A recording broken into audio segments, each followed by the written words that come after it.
Bom dia, amados Miladinos e Pis. Continuando sempre com o propósito de manter uma conversação, manter sempre as nossas comunicações, o tanto quanto possível, de forma atualizada. Hoje eu quero conversar com vocês sobre a missa, uma breve reflexão sobre por que ir à missa, né? Eu tomo como base para elaborar este comentário a Igreja Católica e a sua doutrina, obtida em um site, Os Filhos de Deus. Então, podemos começar com uma assertiva ou uma afirmação negativa. Eu não vou à missa, eu posso rezar em casa. Esta frase ou variações dela tem sido frequentemente dita e ouvida quase que periodicamente. Ora, isso mostra uma incompreensão total do que seja a Santa Missa, certo? A incompreensão aqui não significa dizer que não tem nenhuma demonstração, não tem esse sentido. Mas a incompreensão se dá pelo fato de não apreender.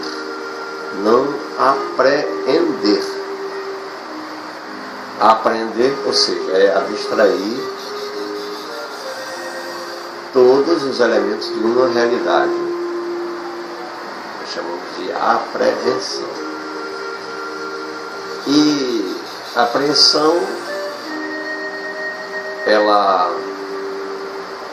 tem a sua variante na compreensão e na extensão dos conceitos. Mas vamos ficar de maneira mais simples aqui, só no entendimento da incompreensão, isto é, deixar de entender o que seja a missa. Então, a missa, ela não é uma reunião, apenas uma reunião de oração, de algumas pessoas para uma oração. A missa é um sacrifício. Ou melhor dizendo, é o sacrifício que nos reconcilia com o Pai. O sacrifício de Cristo na cruz, tornado novamente presente diante de nós para o nosso bem. O que significa isso? Sacrifício é a oferta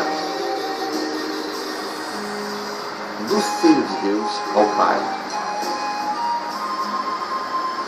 No passado, nas civilizações passadas, onde predominava o politeísmo, a adoração a vários deuses, havia, segundo os relatos históricos de fé, havia diversas formas de oferecer sacrifício aos deuses. Civilizações havia até que se sacrificava moças virgens para aplacar a ira dos deuses, crianças. E aí a linha do tempo continua. Então nós chegamos à era do monoteísmo, e o sacrifício que nós temos conhecimento, ou se não temos, devemos tê-lo, se dá na era dos pais da igreja patrística. Então é Abraão que sobe ao monte para oferecer o seu filho Isaque. E, segundo o relato bíblico, a partir daí, Abraão vai oferecer o seu filho a Deus, sacrificá-lo, numa atitude resignada de extrema fé em Deus Pai. Mas o fato não se consuma. Então podemos concluir que a partir daí, Deus Pai não quer este sacrifício. Deus Pai não quer mais este derramamento de sangue. E Abraão, a ele é prometido terras, e que seria o pai de uma grande nação, cujos filhos seriam de incontáveis números. Então Abraão, o pai da fé, isso no Antigo Testamento. Os tempos continuam, a história do povo de Deus, do povo de Israel continua. E eis que chega a plenitude dos tempos. As profecias se cumprem e o menino Deus nasce, Jesus. Então, o sacrifício da missa, que o sacerdote ele oficializa, é diferente daquele sacrifício cruento, onde o sangue de Nosso Senhor Jesus Cristo foi derramado na cruz para a remissão dos nossos pecados. O sacrifício agora é incruento, é um memorial da paixão e da morte de Nosso Senhor Jesus Cristo.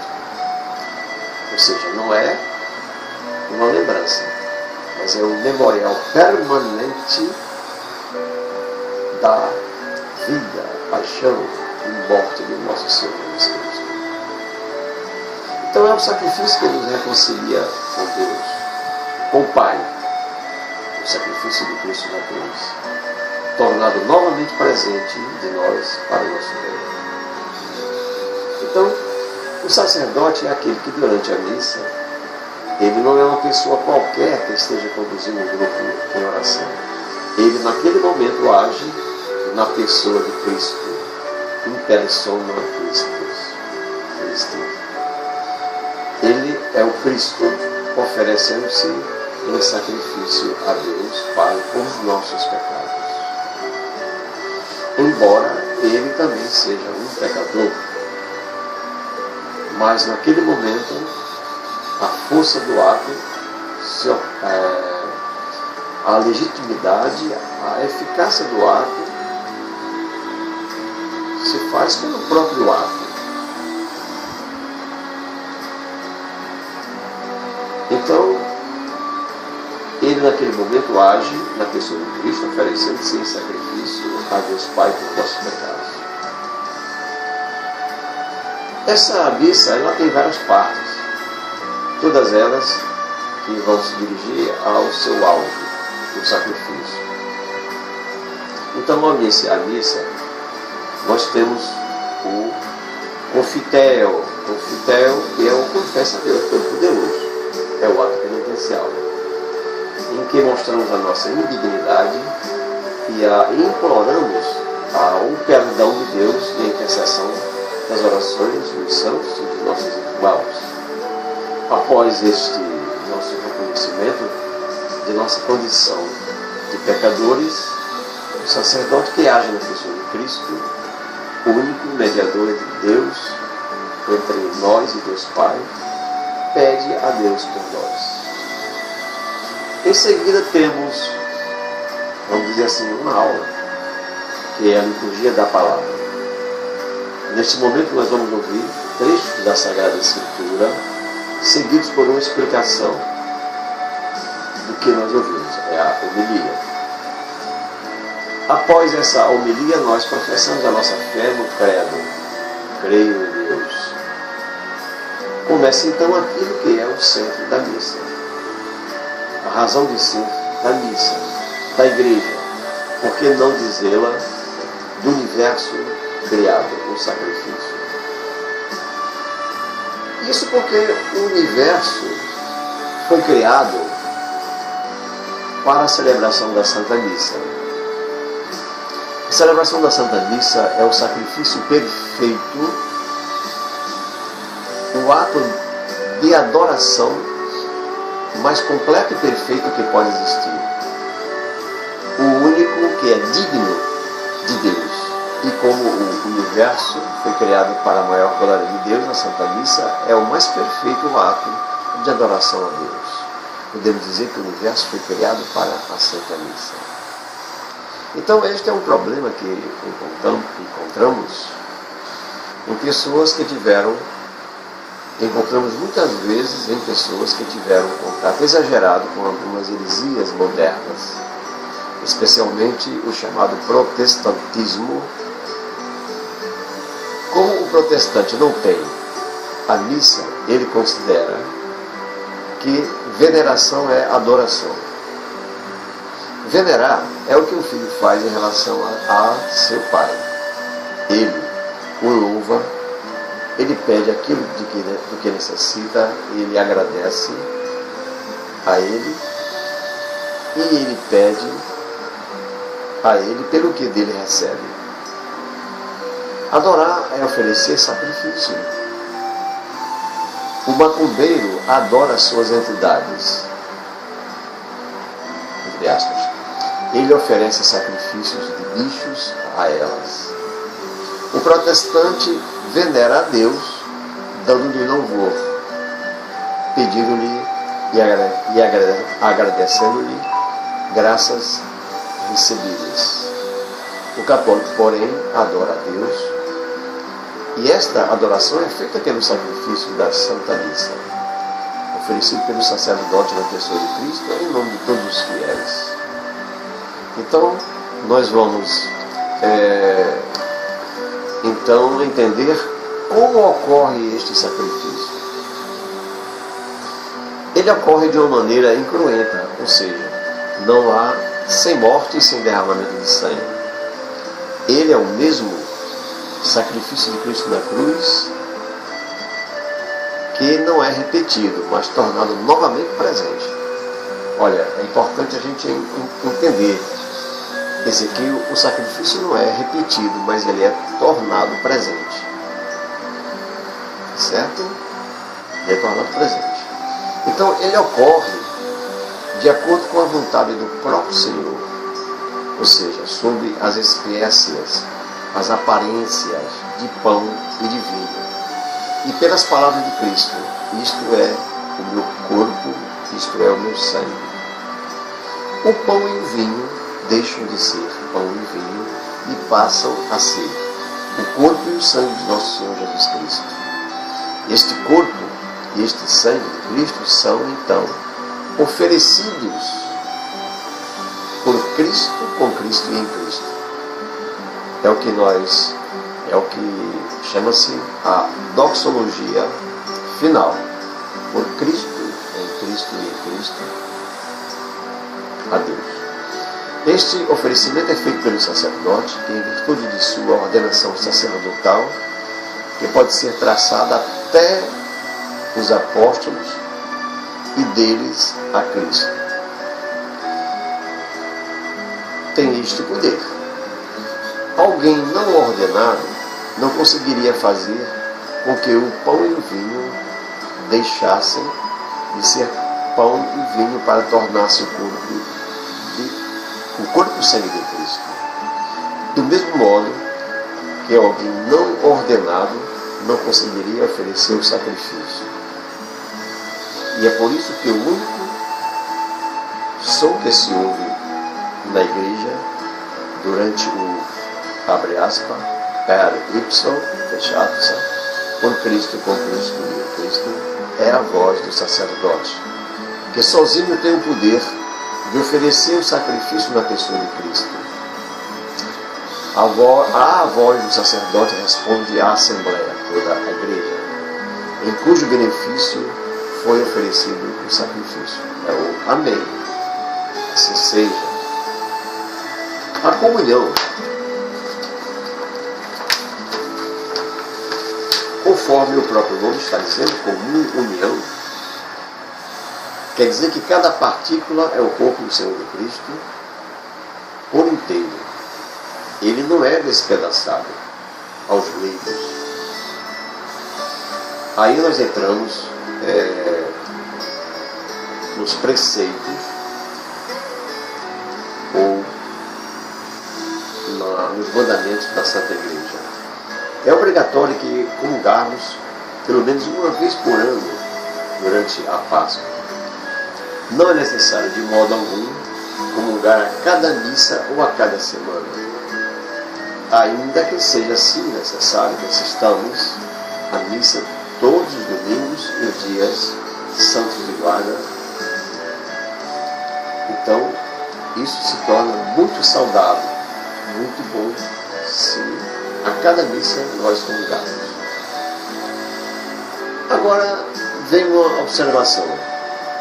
Não podemos, entretanto, comungar se não estivermos preparados.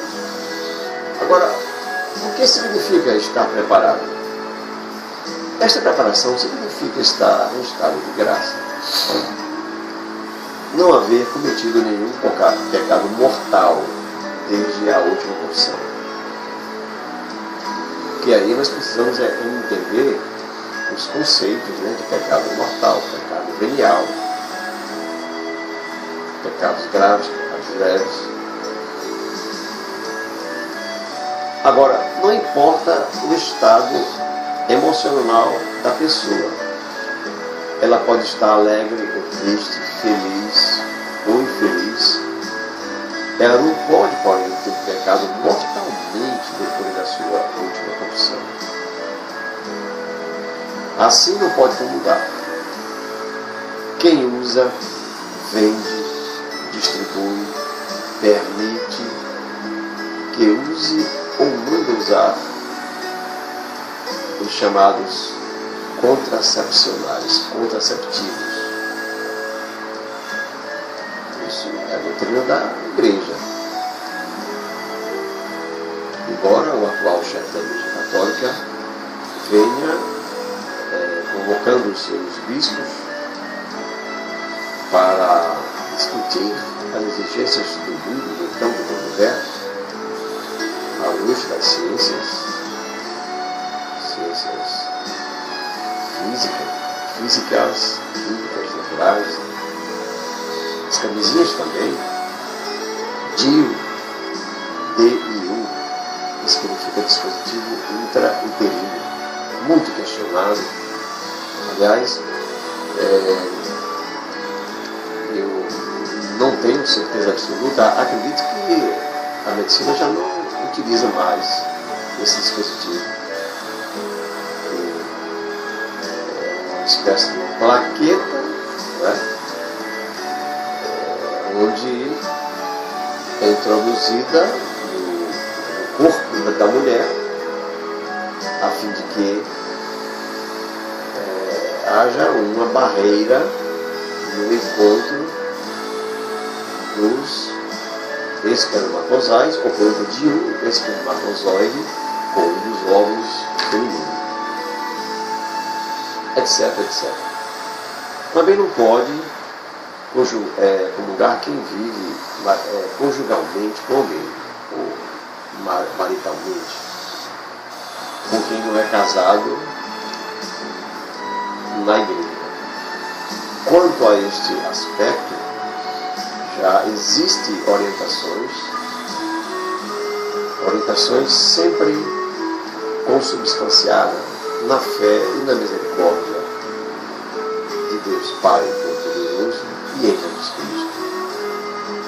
Analisando cada caso, observando as circunstâncias que levam aquele casal a viver nessa condição. Então, aqueles que se acharem indignos, venham conversar com o sacerdote, converse com o sacerdote sobre este aspecto. Agora, não pode, deveras, não pode comungar quem nega a verdade da fé ou moral propostas de maneira definitiva pela Igreja. Aquele que nega as propostas da fé e da moral de maneira definitiva pela Igreja não pode comungar. Ou quem cometeu qualquer outro pecado mortal depois de sua confissão, ou que comete de maneira habitual.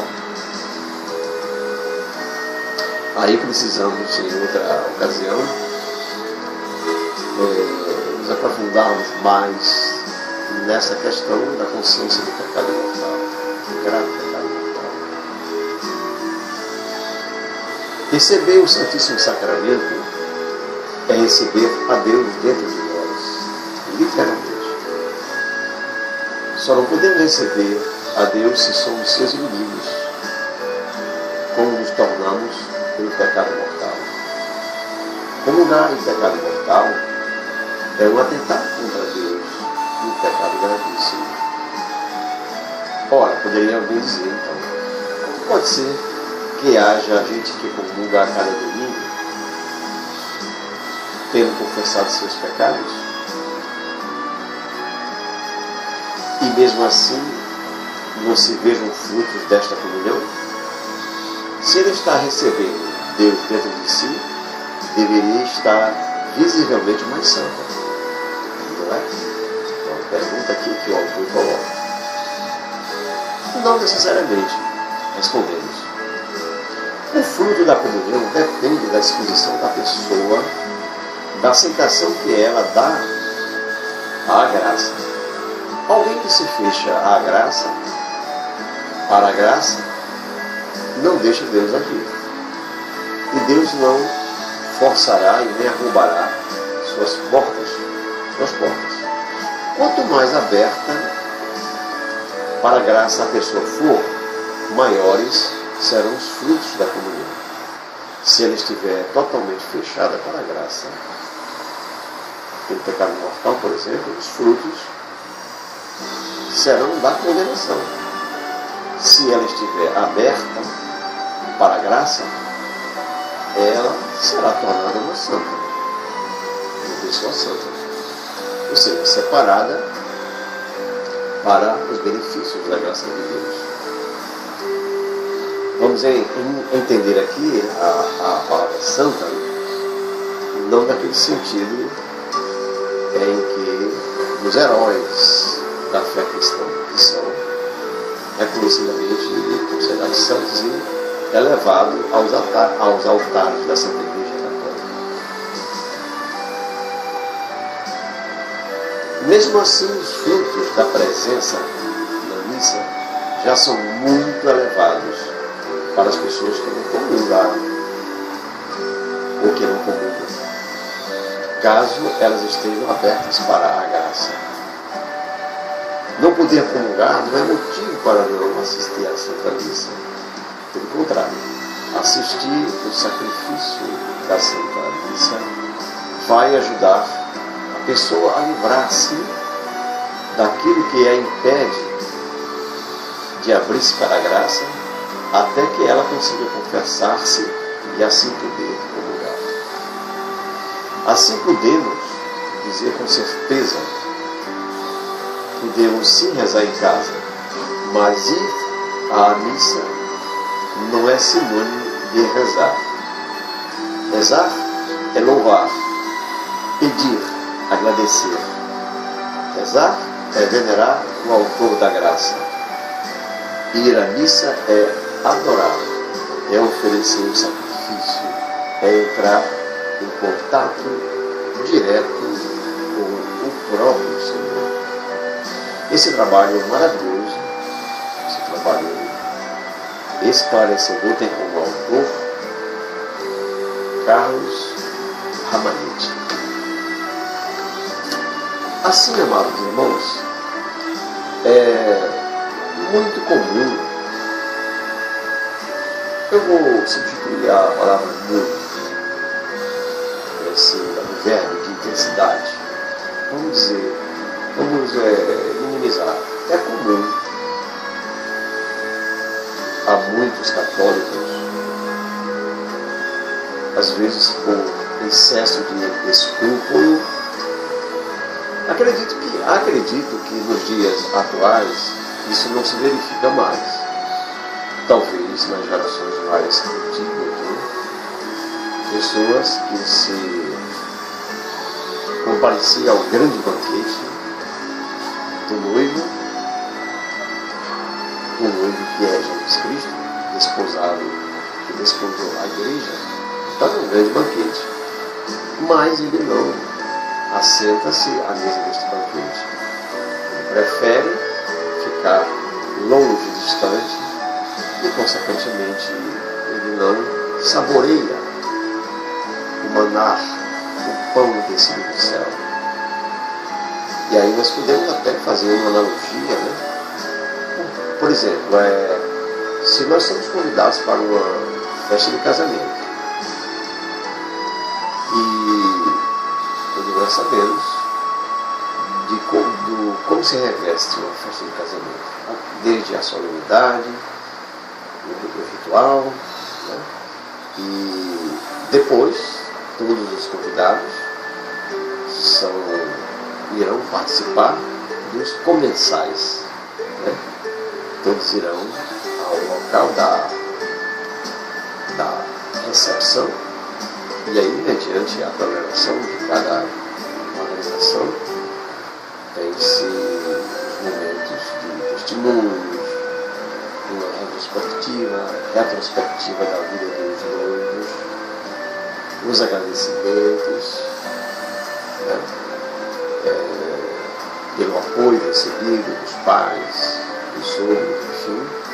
E em seguida, isso quando não é entremeado de belíssimas execuções musicais, ao som de instrumentos de corda, instrumentos teclados, piano, violino, enfim. E após o que, todos são então convidados a saborear, né? Degustar, vamos dizer assim, todos os manjares que foram preparados com tanto carinho, com tanto amor, pelos aqueles que prepararam a festa de casamento. E quase sempre combinando com aquele gesto tradicional, né? Em que a noiva, aquele momento tão esperado pelas noivas, pelas solteiras, né? Que estão lá presentes, aquele momento em que a noiva vai de costas lançar aquele buquê, e além da tradição, diz que aquela que conseguir chegar ao buquê, ganhar aquele buquê disputado por muitas noivas, né? Então, esta será a próxima, então, a conhecer o seu príncipe encantado, e unidos para viva a dois construírem a família de Deus. Portanto, amados, comparecer ao banquete, nós só podemos, significa comparecer não apenas presencialmente, mas sobretudo sentar-se à mesa e saborear tudo aquilo que foi preparado com tanto amor e carinho. E não existe maior carinho, não existe maior amizade daquele que doa a vida pelo seu irmão. E foi este o grande gesto redentor de nosso Senhor Jesus Cristo, que derrama o seu precioso sangue na cruz para salvar a todos nós. Portanto, amados irmãos, que a Santa Missa celebrada em nossa capela, às vezes eu entendo, eu compreendo, nem sempre consigo celebrá-la infalivelmente, porque eu ainda estou conduzindo a nossa paróquia ainda sozinho, mas estamos trabalhando junto ao nosso bispo Dom Sebastião, a fim de que tenhamos brevemente, com a graça de Deus, mais um frade, mais acólitos. Precisamos de acólitos, né? Masculinos ou femininos, para embelezar a liturgia da Santa Missa, o altar de onde se realiza o banquete da salvação. Amados, então em outra oportunidade eu vou falar sobre as alfaias e as oblatas, que são elementos também que fazem parte de toda esta liturgia belíssima que é a Santa Missa.